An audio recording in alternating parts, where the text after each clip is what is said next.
Welcome to the next episode of Your Charisma Coach. It is finally here.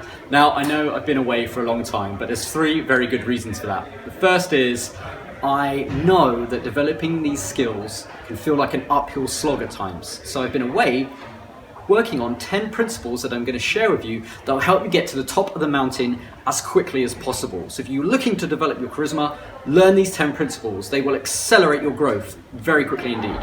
The second is I've been working on some very big things behind the scenes at YCC, and I'll be sharing those with you in a later video. And the third is, well, to be honest, I've been enjoying myself. What's the point of developing your charisma and creating opportunity in your life if you're not going to put it to use?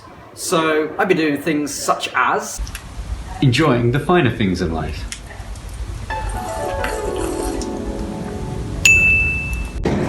Having fun and travel the world in style. But it didn't start out this way. I didn't start the journey at the top of the mountain though. I actually started it in a rut. But luckily, I had a few good people to turn to along the way who are able to help. On your journey, thank you Johnny, on your journey to living a charismatic life, I want you to understand that although you may be on your own, you're not alone, and we're here to help you. We've got 10 principles today that we've distilled that underlie all charismatic connections with anyone you meet. So we're going to share those with you and help you get to the top of the mountain as quick as possible. Before we go any further though, here's an important message from Johnny. What I want you guys to do is, because I know that we've gathered these principles for all of you guys over the more than a decade of worth of experience, I want you guys to take a moment right now just to go up to the top of the screen and click the bookmark button in order for you to know that you can come back here anytime you want just to review these for your life. But until then, Onward. onward! Yes. Bloody good shot. So the first principle is go first. When you're attempting to change your life, you'll have to find your own path. Sometimes there's going to be barriers and blocks in the way, but you can overcome them. Let's go. See, for me, going first is really about setting the expectation.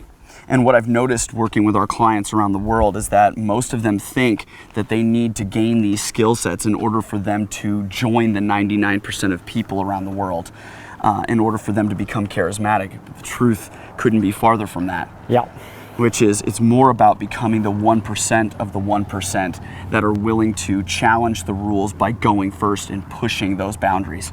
I remember when I was at school, when I first played around with that idea without realizing, I got a label.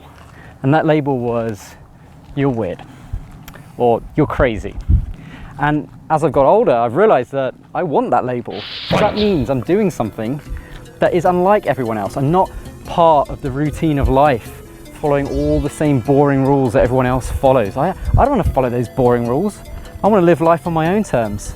And you know, no one's going to do that for me unless I do it. So that's going first. It's being that person that says hi, not waiting for other people to come up and say hi. The person who goes on the dance floor first. If it wasn't for them and my bad dancing, I'm pretty sure some dance floors wouldn't get full up.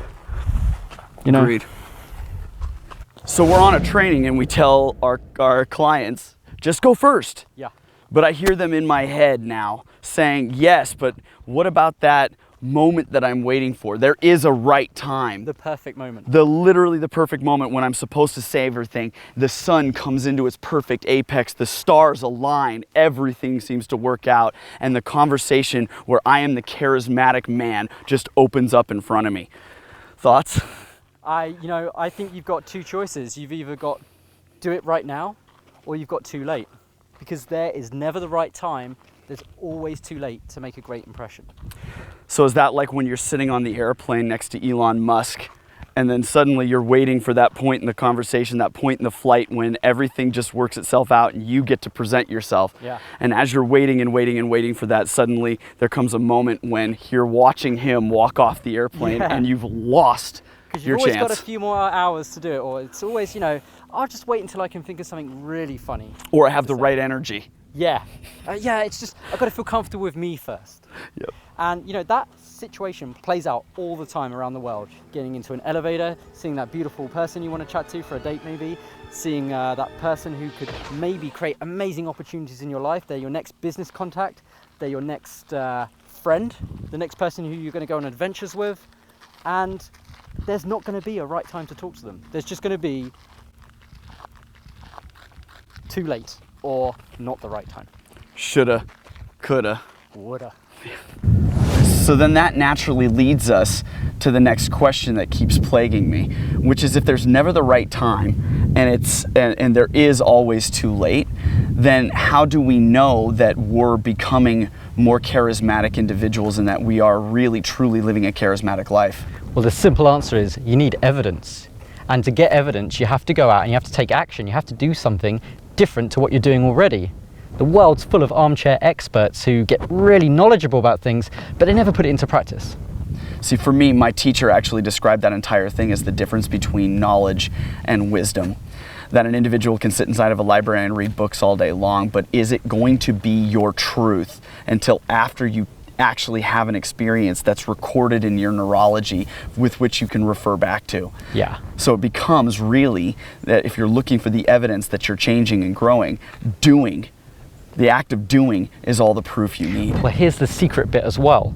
As you do it, you have to decide that you're going to take a win from that experience as well, because many of us do something we've never done before and then use it as evidence to beat ourselves up. For example, somebody who goes and gives an amazing charismatic presentation on stage and they come off stage and they say, never again.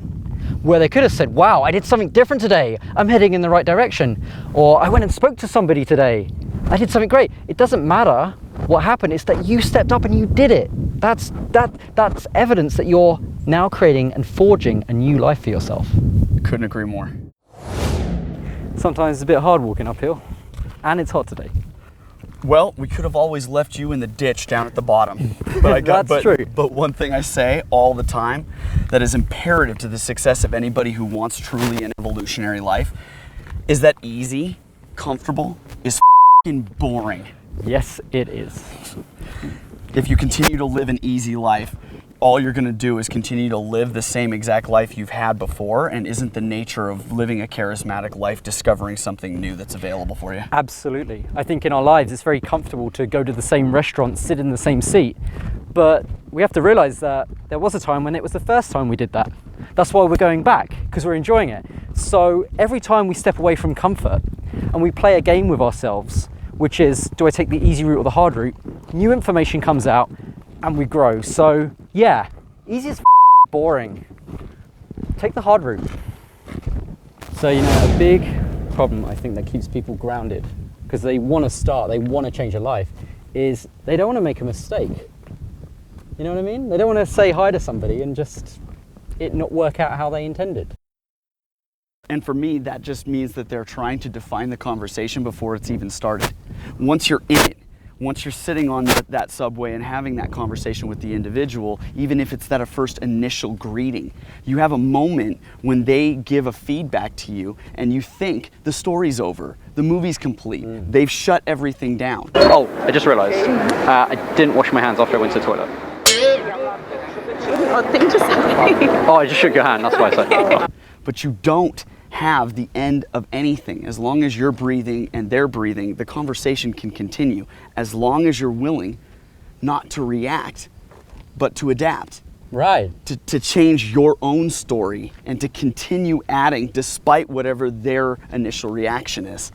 So would an example be, you know, like you talk to somebody and you say, hey, you know, you got a great smile, you look really happy today, and they just respond kind of nonchalantly. Would that be a case of then adapting? And continue adding. Right. You get to see that response and you get to recognize that you can give them something, gift them something in that moment, as long as you're willing to go beyond that initial moment.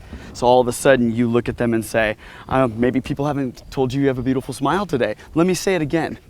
Right.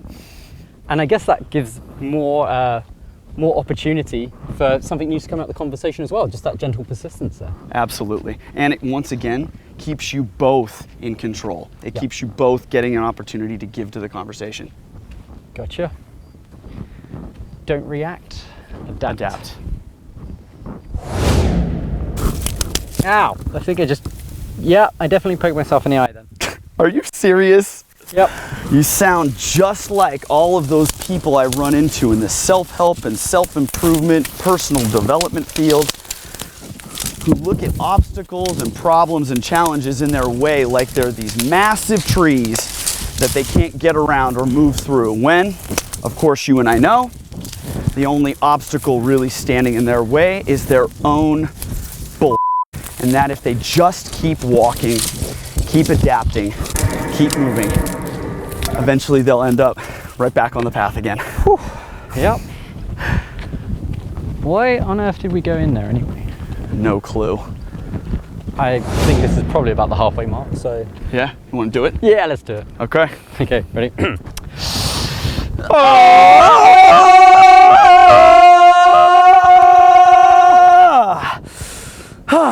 Yeah, feels good. Yeah, it does.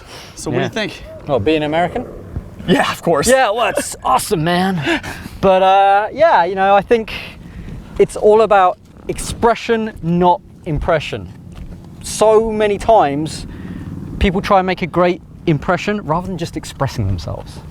And if you think about it, like when most people want to be more charismatic in their life, places like parties, gala events, maybe social dinners for work or whatever, you're trying to impress one individual when what you're missing is that there may be a whole rest of the group that absolutely loves what you're expressing and what you're saying. So you actually lose the forest for the tree.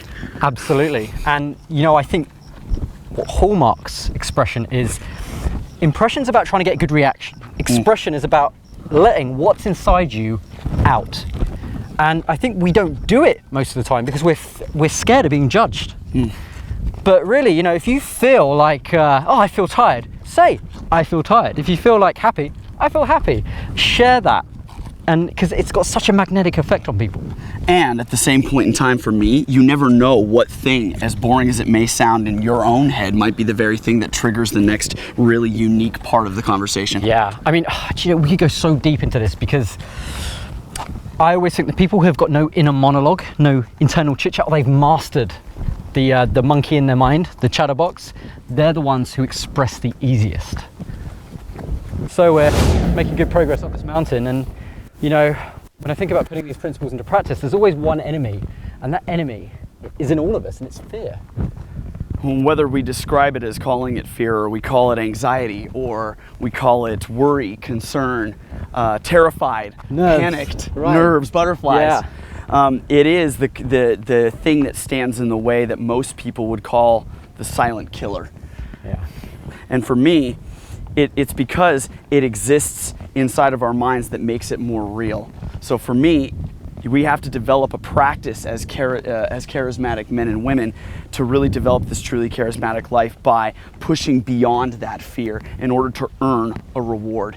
Yeah, there's, you know, fear, when I feel fear, it means I'm at my edge. And when I'm at my edge, it means I'm spontaneous, and what's going to happen is going to be exciting. So hi, we're on the tube, and I'm just going to try and high-five everyone on the lift.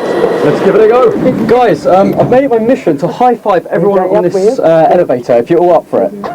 So, okay, yeah. If I don't feel any fear or any tingling or any of the words you just described then, butterflies for example, it means I'm doing something really dull and boring, and I've probably done it before. So I think our relationship to fear is really important. And for me, it can be encapsulated by one single thought. And what thought is that? Risk-taking is sexy. Risk-taking, sexy. Ooh. I took a risk. Yes, you did. I don't usually swear.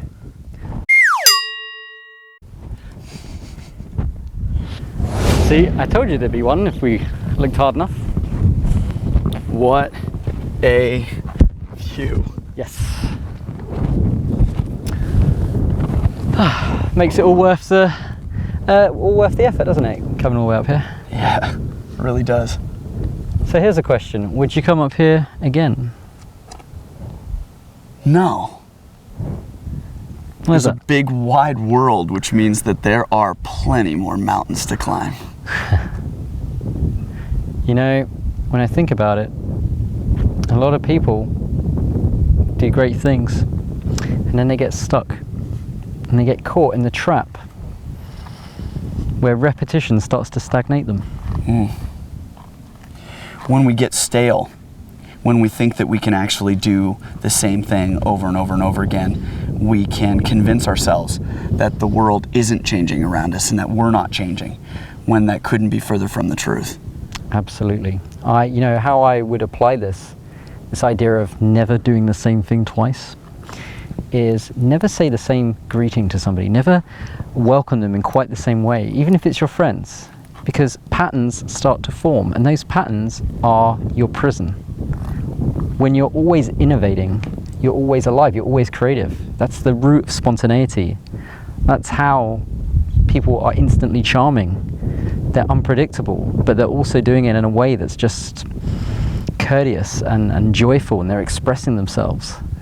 And even beyond that, it's one of the really, really cool things I've learned about neuroscience is the power of novelty, the power of new. Yeah. Giving yourself these new experiences, creating new conversations, doing things that you would have never done before, shows yourself that every time you look in the mirror, you're capable of discovering even more available. So hang on, what you're saying is next time we come here, we need to mountain bike up. Why not? Or one of them anyway. Absolutely. And invite some friends. Yeah. So, hey, we're almost there. You want to press on for the last bit? Why not? The end is in sight. Yes, it is. Let's do it. You know, when I started this journey of getting myself out the rut, I didn't know where I was going. I just had a rough idea. And I realized that, you know, things are scary, there's obstacles and there's fear, but fear exists in the future. And right here, right now, we're in the present, and that's the source of all happiness. And sadness is in the past, so why not just be in the present?